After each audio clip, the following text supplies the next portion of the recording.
this is Oksana from Easy Exposure, the tutorials about photography. First of all, I would like to wish you Merry Christmas and Happy New Year. During this wonderful time, a lot of people decorate their houses with beautiful Christmas lights, and it is fun to go out and take some pictures. That's why in this video I decided to show you how. But those tips you can also use while taking pictures of any type of lights at night. First, I will give you a general idea, and then I will show you some examples and some fun things you can do with Christmas lights. My tip number one would be timing. Timing is important, so arrive on location early, maybe before sunset, and start taking pictures and see how your light and images change. The idea is to find this perfect time where there is a balance between natural light and artificial Christmas lights.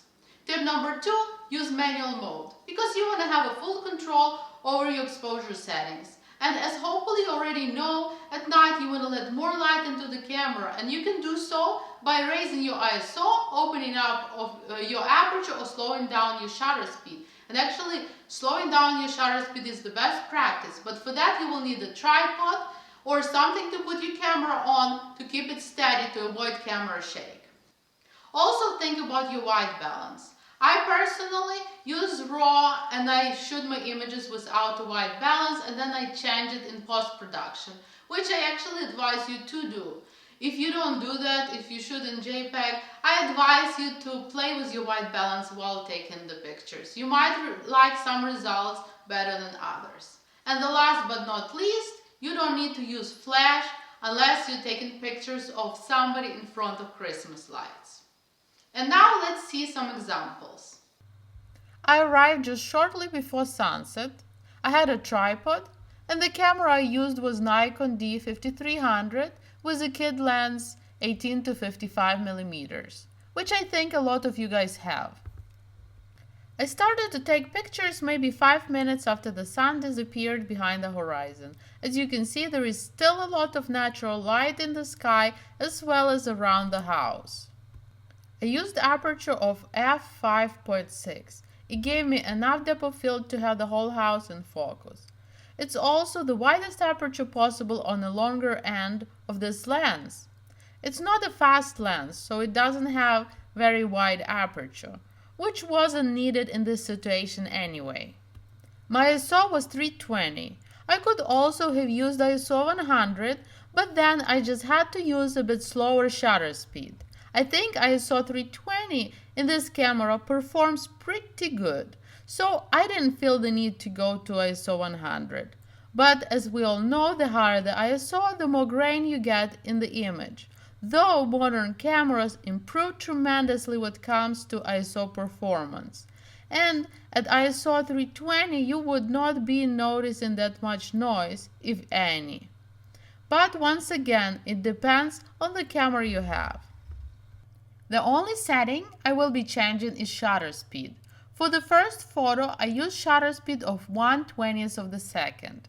You can use your in-camera light meter as a starting point, but in those conditions, it might not be 100% accurate. I would just check the back of the camera and adjust accordingly.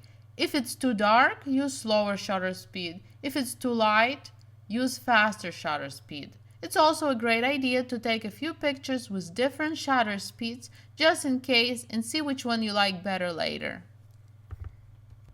The second photo was taken just 8 minutes after the first one, and as you can see, it's got already darker and I had to slow down my shutter speed to 1/8 of the second.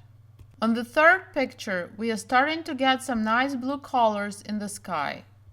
At some point, I just left all my settings the way they are, since if I would use slower shutter speed to expose for the surroundings, the Christmas lights would be overexposed. So as you can see, my lights stays the same, just everything around gets darker until the point that there is no more light in the sky. So talking about timing, you want to find a moment when the sky is not too bright or too dark and still has some color, like in this photo where you have a good balance between natural light and Christmas lights. If you think you missed that perfect timing, don't get discouraged. You can actually try to create some HDR images to get better balance between natural and artificial lights. And you can do so in two ways. If your camera has in-camera HDR, you can try to do that, or you can create HDR images in post-production. In both cases, you will need tripod. You can find HDR feature in shooting menu of your camera. For some cameras, this feature might not work if you shoot in RAW, so you will have to change your image quality into JPEG. These are results I got by using camera HDR. This photo is without HDR, and this one is with in-camera HDR. As you can see, the sky and surroundings became much brighter without overexposing the Christmas lights. To create HDR image in post-production, you have to take at least 3 images with different exposures by changing shutter speed. I actually took 6. See how my shutter speed and brightness of the image are changing. There are actually a lot of different ways and different softwares which can help you to combine those images into one HDR image. For this video, I will be using Lightroom. All you have to do is select all your exposures and then go to Photo, Photo Merge, and then HDR. It might take a little while till you get the screen with the HDR Merge preview. I normally have Auto Align and Auto Tone on. If you have some ghosting in the image, you can play with the ghost feature. If you don't need to do that, just click Merge and voila! We got some cool HDR image, which I think works pretty good with Christmas lights. But what if you don't have a tripod or anything to put your camera on? Well, you have no choice but raising your ISO and using wider aperture if your lens allows a combination of both. And in this case, you want to be there earlier when there is a little bit more light, so you don't have to push your ISO too far. For this image, for example, I used Nikon D610 with 50mm lens. This is a fast lens with biggest aperture opening of f1.4. Since I was holding the camera, for this image I chose to use the slowest shutter speed possible with which I could avoid camera shake. The rule of thumb for this lens would be around 1/60th of the second, though some people can hold the camera more stable than others. I was able to do it at 1/25th of the second. My aperture was f4 and I had to raise my ISO to 1000 to get a good exposure. Here is another example. In one image I'm using wider aperture of f2 and ISO of 500. In other I'm using aperture of 5.6, pretending that my lens wouldn't open up wider than that. In this case I had to raise my ISO all the way to 4000. Let's look at both images back to back in enlargement. Image on the left have blurry background due to shallow depth of field created by wide aperture of f2. In the image on the right, background is not blurry, but it has some noise due to high ISO. It is also interesting how the lights look. On the left they are round, and on the right they look like starbursts. You can also have some fun by creating light paintings with Christmas lights. And from my experience, you get better results when it's already dark and you get Christmas lights against black background. And to create paintings with Christmas lights, all you have to do is set your camera at slow shutter speed, and then during exposure you just move your camera up and down, diagonal, different ways you want. You can also twist it around like this or even zoom in and out.